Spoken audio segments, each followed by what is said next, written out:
नमस्कार, मैं Sanjeev Sharma, author, motivation speaker, physical trainer, yoga instructor, martial art coach. आज गलबात द टॉक शो में हमारे साथ हैं सचिन राणा जी। और सचिन राणा जी के बारे में बताना चाहता हूँ, ये मेरे बचपन के दोस्त हैं और हम एक टाइम था हम डिस्ट्रिक्ट कांगड़ा के लिए क्रिकेट खेला करते थे। और आज मौका मिला है सचिन जी से बात करने का, और एक समाज सेवा के रूप में और समाज सेवक के रूप में उनका नाम है, एक रुतबा है समाज में, और उनके जीवन में कई उतार चढ़ाव आए पर उन्होंने कभी अपने जीवन से हार नहीं मानी। सर नमस्कार। सचिन भाई, वैसे तो हम मित्र हैं बचपन के और एक साथ हमने काफ़ी इसमें एक साथ रहे हैं।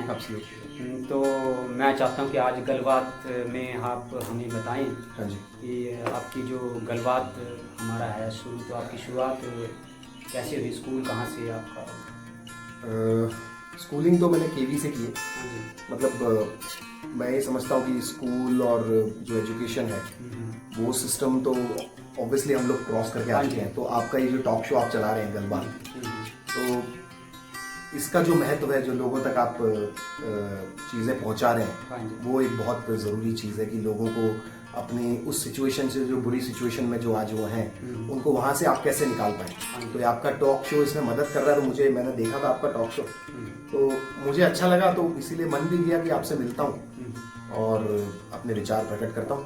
तो मतलब अगर मैं अपने बारे में बताऊँ तो मैं एक बिजनेसमैन हूँ और मैं एक एथलीट हूँ, मैं क्रिकेटर भी हूँ और माउंटेन क्लाइंबर हूँ और हेल्थ एंड फिटनेस कोच हूँ, और काफ़ी सारी चीज़ें चल रही हैं जो साथ में। तो बस यही सब है मस्ताना जी। और हिमाचल के निवासी हैं सचिन राणा जी, पालमपुर सूला से, और इनका बहुत एक काम है और बहुत समाज सेवा में जुड़े हैं। सर, जब हम क्रिकेट खेलते थे, एक टाइम था हम साथ में क्रिकेट खेलते थे, तो हमें काफ़ी टाइम डिस्ट्रिक्ट कांगड़ा के लिए हमने अंडर-16, अंडर-19 और सीनियर टीम से हमने साथ में खेला है, साथ में हम रहे हैं। उसके बाद एक टर्निंग पॉइंट हुआ कि आपके साथ कुछ हादसा हुआ है, जी में कुछ बताएंगे? मैं क्रिकेट खेल रहा था तो उसमें भी बीच बीच में उतार चढ़ाव आ रहे थे। तो मैं दिल्ली में ही प्रैक्टिस करता था, तो हम लोग वहाँ से आके कांगड़ा डिस्ट्रिक्ट के लिए खेलते थे, तो हम लोग नेशनल वगैरह भी खेले। तो हादसे तो होते रहते हैं। तो पहले जो इंजरी हुई थी वो घुटने में हो गई थी, जिसमें कि मेरा लिगामेंट खराब हो गया था, ACL टियर बोलते हैं उसको। तो घुटने का ऑपरेशन मैंने 3 बार कराया, और उसके बाद फिर आगे बढ़े तो अपना एक्सीडेंट, एक बड़ा एक्सीडेंट हो गया जिसमें कि मेरा मतलब right hand was gone on that accident. तो उस एक्सीडेंट में मेरा हाथ भी चला गया। लेकिन ये सब चीज़ें तो एक ऑब्स्टिकल की तरह है, मतलब आपकी ज़िंदगी में कुछ ना कुछ ऐसा उतार चढ़ाव आएगा ही आएगा, और इन उतार चढ़ाव से आपको ये सीखना है कि आपकी निरंतरता होनी चाहिए, कि आप किसी लक्ष्य की तरफ हमेशा अग्रसर रहें। तो ये चीज़ बहुत मतलब मैंने खुद सीखी है।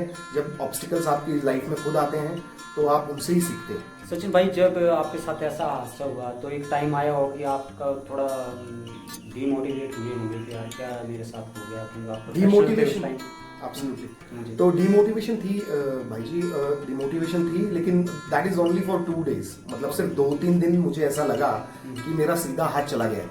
तो उसके बाद मैंने कभी पलट के नहीं देखा, क्योंकि मेरी मॉम ने मुझे एक बात बोली थी, वो मैं आज आपके दर्शकों को जरूर बताना चाहूँगा। मेरी मॉम ने मुझे बोला था, बेड पे जब मैं था, तो मेरी मॉम ने मुझे ये बोला था कि मतलब अब ये हो गया है तो बेचारा नहीं बनना। हाँ जी। बेचारगी मत लाना कभी। तो वो दिन था और आज का दिन है। तो उसके बाद मैंने दोबारा क्रिकेट भी शुरू की। पहले मैं राइट आर्म बॉलर था, अब मैं लेफ्ट आर्म बॉल डाल देता हूँ, ठीक है। उसके बाद मैं अपना दिल्ली की टीम के लिए खेला, डिसेबल क्रिकेट खेला मैं। उसके बाद जोन खेलने भी गया था मैं। वहाँ मैं कुछ ज़्यादा कुछ खास नहीं कर पाया था बिकॉज ऑफ अदर रीजंस, वो मैं यहाँ डिस्कस नहीं कर सकता। लेकिन उसके साथ साथ मैंने काफ़ी सारी चीज़ों को महत्व दिया, एक फिटनेस को महत्व दिया, अपने माइंड को महत्व दिया कि आपको क्या सोच, कैसी सोच रखनी है जिससे कि आप जीवन में अग्रसर हो जाए।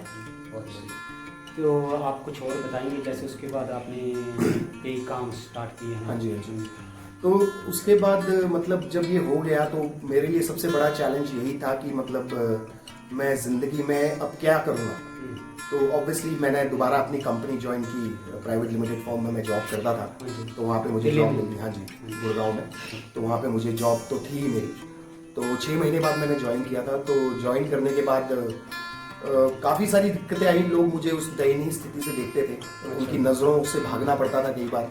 कई व्यक्ति तो आके सामने रो ही पड़ते थे। अच्छा। तो मुझे ऐसा महसूस होने लगा कि लोग मुझे कमजोर समझ रहे हैं। ठीक है, तो मुझे उनको ये दिखाना था कि भाई मुझे तुम्हारी सांत्वना की जरूरत नहीं है। किसी भी व्यक्ति को सांत्वना की जरूरत नहीं होती है, बल्कि उस बंदे को आपको करेज दिखाना होता है। हाँ जी। तो मैंने वो करेज अपने मन में, अपने जीवन में ठाना।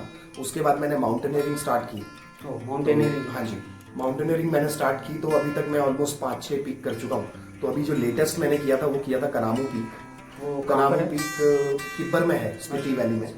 19,600 फीट मैंने अचीव किया था। बहुत बढ़िया। तो उसके लिए मैंने पीछे बहुत सारी क्लाइंबिंग की थी। करेरी किया था, त्रिउंड में 4 बार कर चुका हूँ। उसके बाद मैंने मणि महेश किया, उसके बाद मैंने श्रीखंड महादेव किया। तो ये चीजों से मुझे सिर्फ एक ही चीज समझ में आएगी कि अगर आपके जीवन में कुछ ऑब्स्टिकल आते हैं, जब भी, जो मैं जैसे आज माउंटेनियरिंग करता हूँ, तो जब हम कदम रखते हैं तो कई बार हम थक जाते हैं बहुत ज्यादा। लेकिन वो कदम ही हमें वो सिखाता है कि आपको रुकना नहीं है, निरंतर बढ़ते जाइए अपने लक्ष्य की तरफ। तो मैं उसके बाद अपने लक्ष्य की तरफ बढ़ता रहा, मैं माउंटेनियरिंग करने लगा। तो अभी लास्ट मंथ भी अप्रैल में 17 तारीख को मेरी नेशनल चैंपियनशिप थी टेबल टेनिस की। टेबल टेनिस भी आप? हाँ जी, टेबल टेनिस भी मैं खेलता हूँ। तो मतलब मैंने ऑफिस में स्टार्ट किया था टेबल टेनिस खेलना। तो टेबल टेनिस खेलते खेलते ऐसा एक मुकाम आ गया कि मतलब अब ऐसा लगता है कि यार बहुत कुछ है सीखने को। तो मैं आज, मेरे को ऐसा लगता है कि मतलब मैं हर दिन कुछ सीखूं।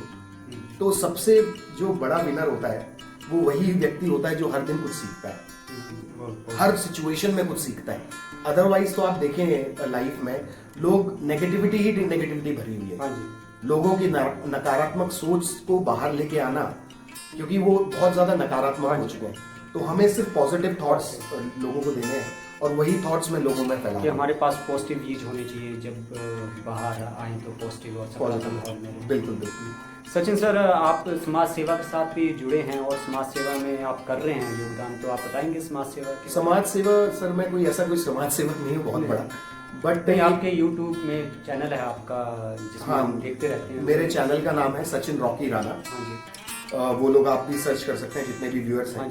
तो सचिन रॉकी राणा में मतलब मैंने एक मुहिम छेड़ी थी, बिकॉज मैं एक चीज से बहुत दुखी था, क्योंकि हिमाचल को हमेशा देवभूमि कहा जाता है। और इस देवभूमि को हम किस प्रकार से दूषित कर रहे हैं वो हम सब उजागर हैं उस चीज से।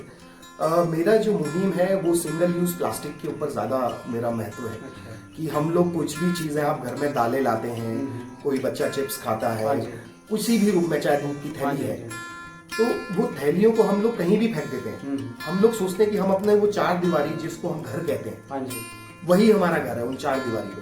पर मेरा मानना ये है कि ये पर्यावरण हमारा घर है, जहाँ हम सांस लेते हैं। अगर हम इस पर्यावरण को अच्छी चीज नहीं देंगे तो ये पर्यावरण कल को क्या क्या आपको देगा वो आप जान भी नहीं सकते। तो हम विरासत में अपने बच्चों को सिर्फ पॉलिथीन देके जाने वाले हैं, और उसी के ऊपर मेरी ये मुहिम चल रही है कि मैं लोगों को जागरूक करूं।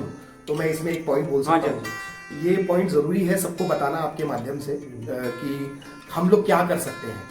तो जिनके पास जमीनें हैं, बहुत ज्यादा जमीनें हैं, वो अपनी जमीनों में एक गड्ढा कर लें। और जो प्लास्टिक आप घर में डेली यूज पे लाते हैं, चाहे आपके बच्चा टॉफी खाता है, चाहे चिप्स खाता है, या आप पीनट्स खाते हैं, या आप दालें लेके आते हैं, या दूध है, वो पॉलिथीन को आप धोइए और एक बोरी लगाइए, उस बोरी में जमा कीजिए। एक बोरी भरने में 2 साल लगेंगे दोस्तों। 2 साल।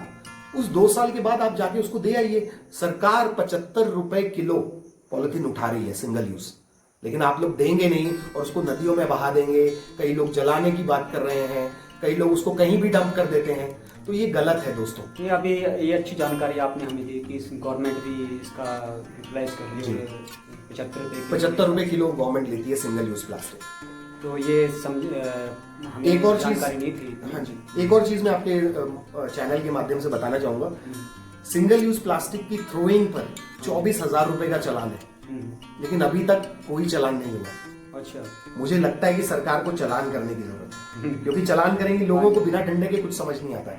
चालान होंगे तो ऑटोमेटिकली उनको पता चल जाएगा। तो गवर्नमेंट को भी ये संदेश है कि इसके बारे में संज्ञान लें, और जब तक आप संज्ञान नहीं लेंगे तब तक वातावरण सुंदर नहीं हो पाएगा हमारा, तो दूषित हो जाएगा। जो भी हमारे गवर्नमेंट है, हमारे सत्ता में बैठे हुए लोग हैं, तो उनसे भी हमारी एक अनुरोध है कि उनसे कि अगर आप चालान का अगर है तो आप चालान कीजिए। क्योंकि आप देखिए दुकानदार भी जो आइसक्रीम बेच रहा हाँ है जी। या दूध बेच रहा है, ठीक है, तो आइसक्रीम वाला दुकानदार क्या करता है, एक डस्टबिन तो उसने लगाया हुआ हाँ है, जी। लेकिन उसके बाद वो डस्टबिन कहीं वादियों में फेंक दिया जाता है, तो उसके बाद क्या होगा उसका, वो प्लास्टिक कम से कम 100 साल जिंदा रहने वाला है और हमारी जमीनों को खराब कर देगा वो।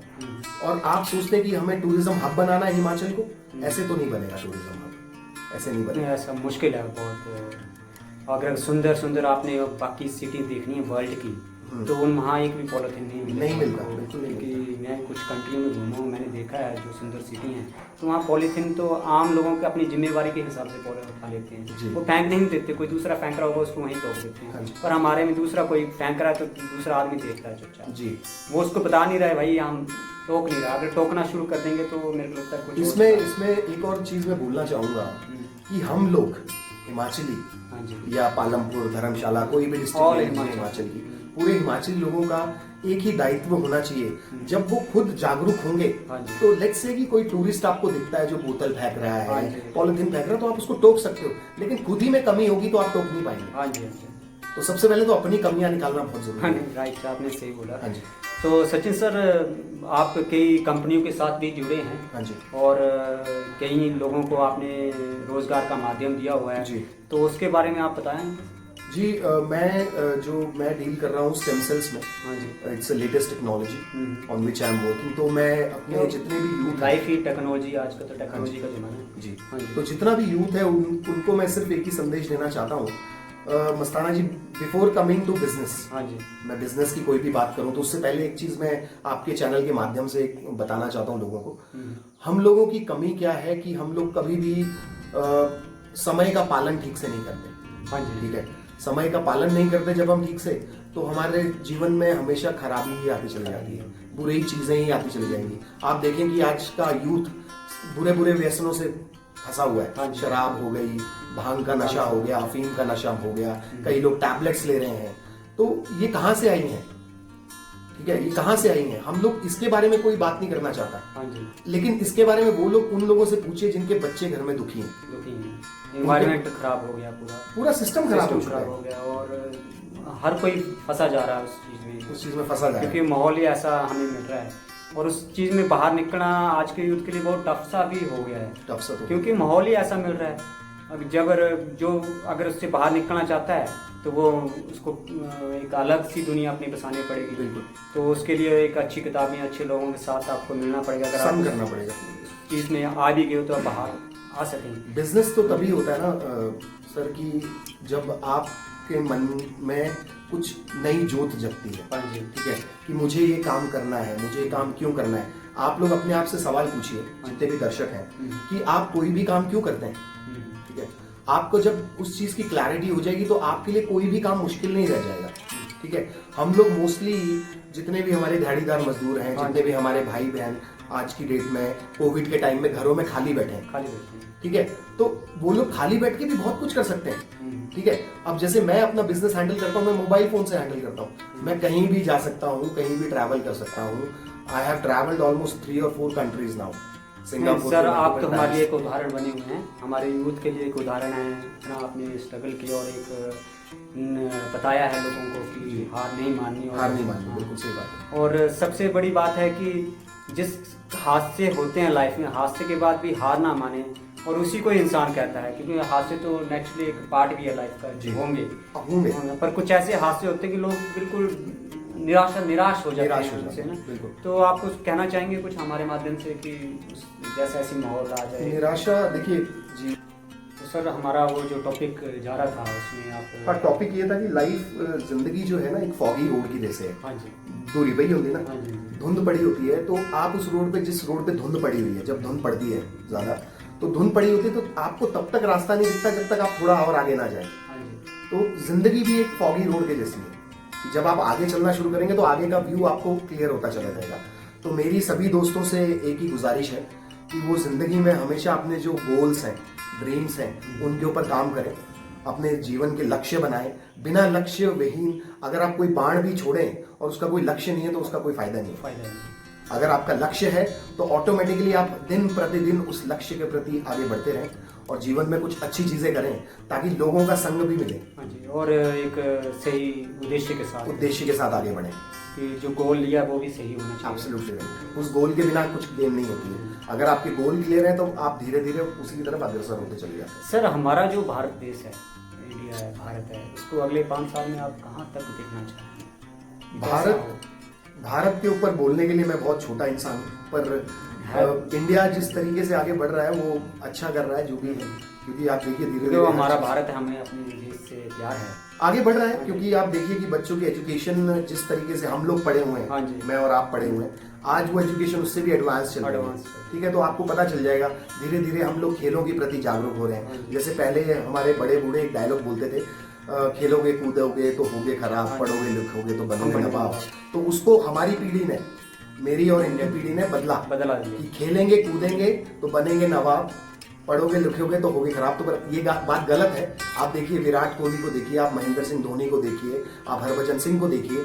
ये जो लोग आए हैं गरीब घरों से आए हैं, लेकिन इन्होंने आज वो मुकाम हासिल कर लिए हैं कि आज ये कुछ भी बोलते हैं तो लोग उनको फॉलो करते हैं। और एक हमारे साथ आज बैठे हैं सचिन राणा जी बैठे हैं, उनको भी आप देख लो, वो भी एक स्पोर्ट्समैन है और स्पोर्ट्समैन की वजह से आज उन्हें एक आत्मविश्वास उनके अंदर है जी। तो उसी आत्मविश्वास के साथ आपने आगे बढ़े हैं आप भी, और आपने एक एग्जाम्पल सेटअप किया है पूरी यूथ के लिए, तो ये हमारे लिए बहुत प्रेरणा स्रोत है।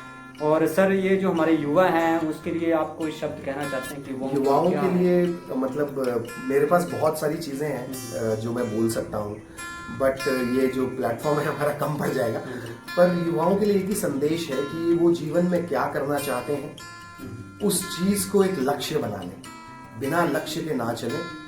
अगर आपको जिंदगी में कहीं पहुंचना है तो आप देखिए, आप गाड़ी ड्राइव करते हैं तो रास्ते में बहुत सारी रेड लाइट्स आती हैं, ग्रीन लाइट्स आती हैं, कहीं किसी का एक्सीडेंट हो गया होता है, कितनी सारी गाड़ियां आपको क्रॉस करती हैं, लेकिन आप उस डेस्टिनेशन पे पहुंच जाते हैं। अगर एक विमान भी कहीं से उड़ता है तो उसके पास पहले से एक चीज होती है कि हाँ मुझे आज ऑस्ट्रेलिया पहुंचना है, मुझे आज न्यूजीलैंड जाना है। लेकिन आप लोग जितना भी हमारा यूथ है वो बिना लक्ष्य के आगे बढ़ा जा रहा है, बिना लक्ष्य के। लोगों की बातों में ना फंसे, अपने गोल्स को रखें और उसके आसपास की स्टडी करें और उसकी तरफ निरंतर मेहनत करते रहें। एक ही चीज बोलूंगा, कंसिस्टेंसी इज द की। निरंतरता एक चाबी है, एक सफलता की एक ऐसी कुंजी है। आप बस निरंतरता से अपने काम करते रहिए और आगे बढ़िए, और हार ना माने। हार मानने से क्या होगा? दुखी होने से क्या होने वाला है? आप लोगों को अपना दुख बताएंगे, वो आपका बाद में मजाक उड़ाएंगे। ठीक है, 4 जगह इससे अच्छा है कि अपने तक रखें, उस दुख को अपनी शक्ति बनाएं और आगे बढ़े जीवन में। और सचिन सर, आपने इतना कीमती समय हमें दिया आज गलबात टॉक शो में, और हम आपके बहुत बहुत आभारी हैं और आशा करते हैं कि एक बार फिर से हम नेक्स्ट गलबात जरूर करेंगे। बिल्कुल बिल्कुल। और बहुत बहुत धन्यवाद आपका, और सचिन सर का बहुत बहुत धन्यवाद करते हैं हम गलबात टॉक शो में, और उनसे एक बार फिर आशा करेंगे कि नेक्स्ट गलबात टॉक शो हम जल्द ही उनके साथ दोबारा करेंगे। तो हमारे लिए एक उदाहरण है सचिन सर, सचिन राणा जी एक उदाहरण है कि किस तरह से वो जीवन जी रहे हैं, और ना कभी ना हार मानने वाला का जज्बा जो उनका है, उस जज्बे को मैं सलाम करता हूँ और सलूट करता हूँ। और सबके लिए एक बार फिर से नमस्कार, जय हिंद। जय हिंद दोस्तों।